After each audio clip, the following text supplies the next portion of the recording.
Okay, you go first. You always go first. Oh, okay. What's up, YouTube? I'm Lo. And I'm Emma. And you've reached Book Girls on the Internet!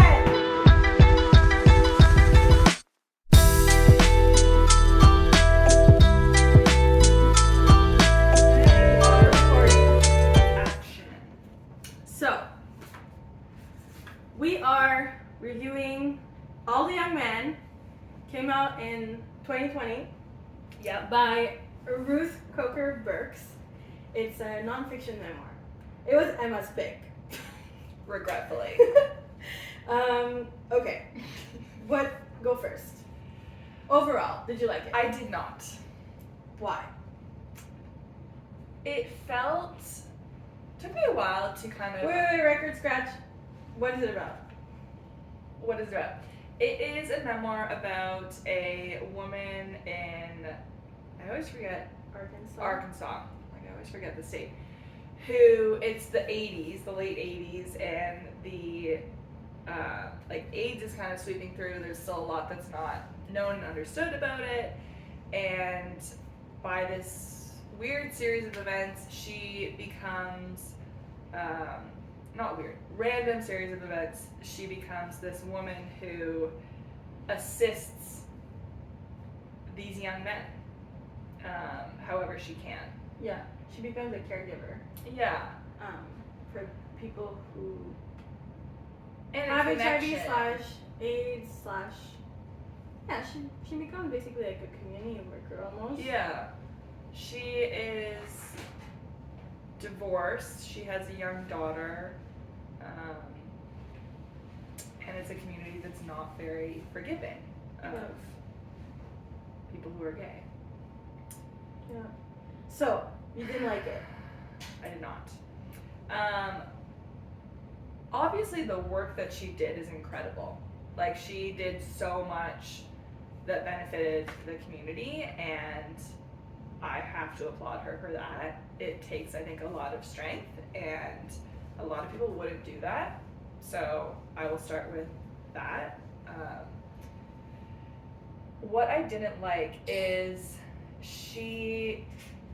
it felt like she was talking down from this high horse. Like, she was just a little bit judgmental, which is sort of ironic given that these young gay men were being judged so harshly at the time, and she's now almost, I don't know who she's judging exactly, like whether she's judging the reader, not really, but her community, everyone else. Yeah. Like, it's just, I don't know, actually it's written in the tone of like, but I knew better. Yeah, like, look how good I am at, wow, so articulate, at just like being a good person. Yeah. Kind of same, like, it's just the style in which she told the story, it felt... Usually in memoir there's like an arc of like, I grew up, or like, here is what I realized, or there's some form of progression, and it's like, This is just her showing off the good things that like she did. I realize it must be very difficult to write a memoir of a portion of your life where you were a caregiver to AIDS patients, but also it's like that's kind of like the only thing about the book. And I guess, spoiler alert, like it was just hard to hold on to the characters and like kind of like feel engaged, because the way that the pattern of the book is just like, okay, a character is introduced and then they die, and it's not character, but you know, the people that she helps, they all die, and it feels, I don't know, like writing about people's pain, like, I think it just gave me the ick. Like, there's some parts that it was just like, Well, I think if you're gonna like share a story like that, then, because there are stories like that, right, where people unfortunately like die throughout, then that connecting thing has to be her. And there was she didn't do a good job. Yeah. So I think that was part of it. Yeah, she didn't have a personal arc. No. Other than like that one boyfriend, and I guess like that ended. Yeah. The one who like didn't want to settle with her or something like that. I also felt that for a memoir there was too much dialogue. I don't know if you like Because for me, it's like if you tell the story of your life, it's mostly like, I remember that she or he or they have said this in that moment, and it's like contextualized. But for her, the way that she tells the story, like there's a lot of conversation, and it's just like, I wonder if people, well, the hard part is because a lot of them unfortunately have died, so there's no one to kind of, exactly. like, I would be curious about if people are like, no, this is BS. Yeah. But yeah, that's like, based on nothing. I'm just, I just didn't like the tone. I feel like her memoir would have been a lot more enjoyable as the reader if that portion of her life had been a portion of the memoir and not the whole memoir. You know, it's like the personal narrative was like the main topic. Yeah. And this was part of, because like a memoir, you can take bits and pieces of your life that you choose to tell, to talk about. I don't know, I don't like it. There was one it lacked, I always say this about memoirs that I don't love, it's just like it lacked catharsis. Like, there's this one, I feel like you probably don't even remember because it was such a small thing, and I remember reading it and then going back and being like, what the fuck? Where she's talking about, and it's also like how it's just a bit of like, I'm so great and also poor me. Like there's a lot of talk about how her church like rejects her and all this stuff. Anyway, so she's talking about in this one bit how she sees this man,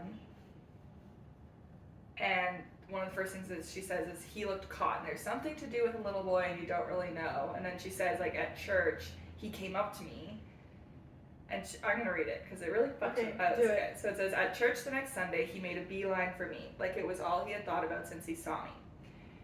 Where was picking up that boy, he stammered. He does my yard work. For the last year this man wouldn't have said excuse me to me if he knocked down the stairs. Not a word until now. I didn't ask you why you were down there picking up that little black boy. I was giving him a ride, he said.